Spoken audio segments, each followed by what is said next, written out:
Man, I'm just talking about this thing called love. It hit me. It really hit me. What it really is, and how over the last 400 years, we African people,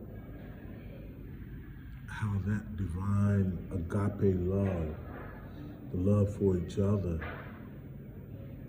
has helped us out so much. It's the love. We've always had people who betray us. That's a part of human history.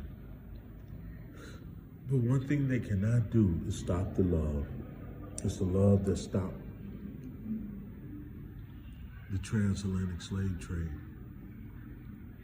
It was our love for each other. Our love for each other. The questions we asked ourselves: why me Bisa?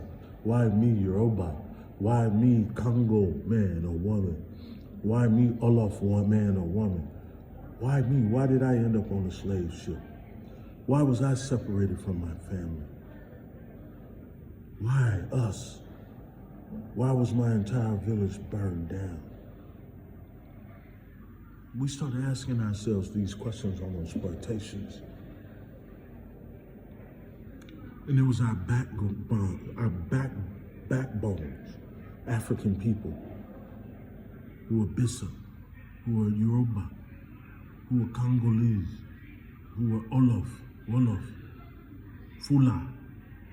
It was our backbone that built the Western economies.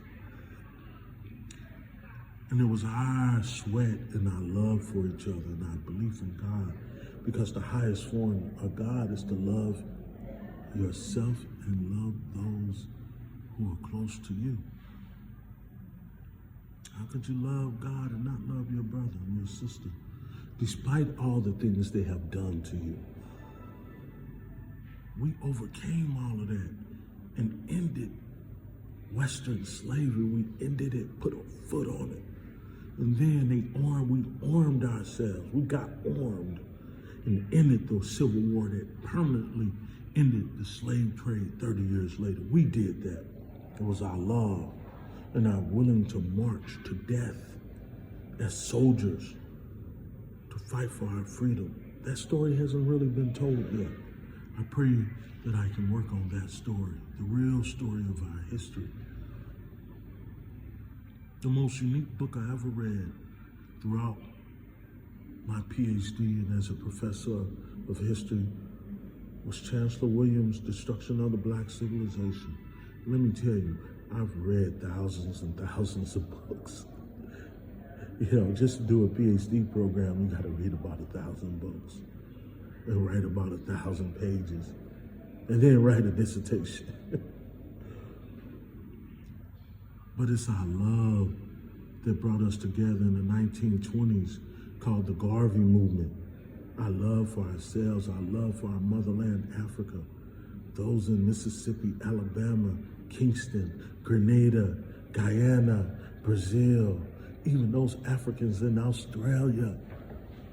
It was our love that put together the world's first mass movement. That was the Garvey movement. Our love for God and ourselves, and we documented that. It was our love for those of us in the Americas who ended the Jim Crow South. It wasn't European white Americans that changed, that ended that.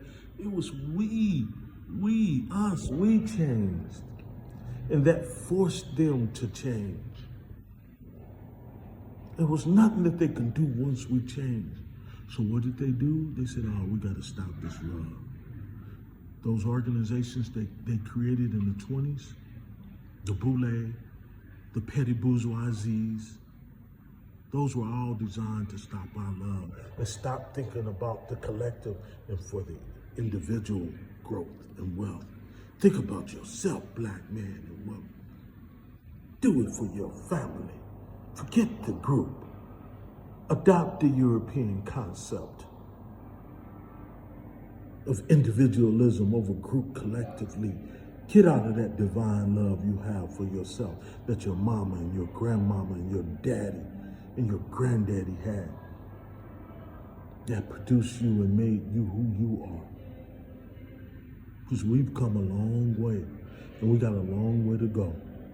And I'm telling you, I've been in Burkina Faso now going on 7 months. It ain't been no crystal star, but I'm seeing that love grow. They can't do nothing with it. President Traore got that agape love. He got that Dr. King love. He's willing to go that far and put his life on the line. He got that Malcolm X love, that Marcus Garvey love, that Harriet Tubman love, that Nanny of Jamaica love, that Robert Love of Barbados, that Patrice Lumumba love, and Maya Angelou love, that Zora Neale Hurston love. Because that type of love, you realize there's no death. You start realizing, oh man, they didn't trick us. It's the love for each other. That's the love that gave us the ancient Kemetic pyramids and the beautiful empires in the Sahel, Ghana, Mali, and Songhai, and those other empires that we created. It was our love for each other. And I need to protect that love. And to export that love to those who didn't understand that love. It's still in us. They can't do nothing. I realize they can't even do nothing. They're trying to break our love. That's what it's about.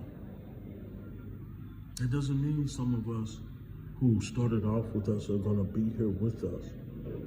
But it's our love that's going to take us to heights that humanity has never seen before. And I know we are going to rule again. We're going to bring about a new form of humanity that nobody can stop. I've been here and I've seen how the West has come in and tried to buy everybody off in Burkina Faso. Government ministers, youth leaders, I witnessed it and survived it because I witnessed it. But I know they can't do nothing with the love. I know they can't do nothing with that divine love. They can't do nothing with it. It's like holy water around them. Stop them from loving each other. We got AES. Do y'all understand what that means? We have a confederacy. We have dug deep into our well of love and asked our ancestors to show us how to love again, how to lose fear, how not to be caught up into conspicuous consumption, how to love again, how to love again. Love is so beautiful. I woke up like that this morning, just feeling love. Then I start seeing things online about love, but it came spiritually. It's the love for your people that sends leaders in the front to say, I'm willing to die. That's what the Kemetic story about Christ or Jesus or Yeshua, however you want to call it. It's love. It's divine love. Anyway, this is December the 15th. I'm coming to you from Ouagadougou, Burkina Faso. I'm going on my 7th month here. Learning a lot, trusting in God and my ancestors. Never cursing, but doubting sometimes, but never cursing like in the book of Job, because I know everything that they took from me, I will get it back. I have no doubt, 100%. They can't break me,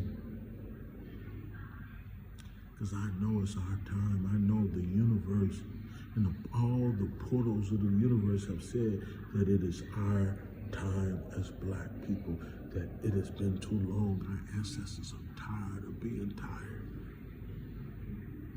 And they're hiding any of the chosen ones until it's time for them to emerge. That's what they did to President Traore. They hid him until it was time for him.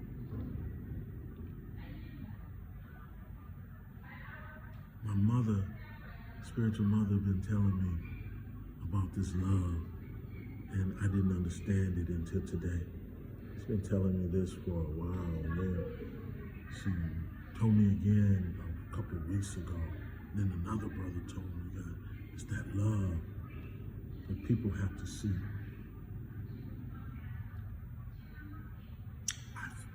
Spirit had to come and grab me and show me that love. Man, love. Musiq Soulchild made a song about love, love and love. He made a song about love. God bless y'all. We're gonna overcome, y'all. Look, we're having a AES, Burkina Faso Hands Off of Traore Solidarity, that will start on the 25th and end in a collective gathering on January the 1st. Because the AES is the beginning of our unity. Those of us in Africa, those of us who were forced into the Caribbean, those of us who were taken into Iran, India, you haven't been forgotten, you're loved and you're missed. And we pray that all of our people, all the children of God, are able to return back to their original homelands and be back with their families. And nobody, no force, no atomic force, no nuclear force on the face of the earth can stop that. This is where we're at. It may take 100 years to finally get it all together, but we're in the beginning of it, and nobody can stop it. Until next time, peace out.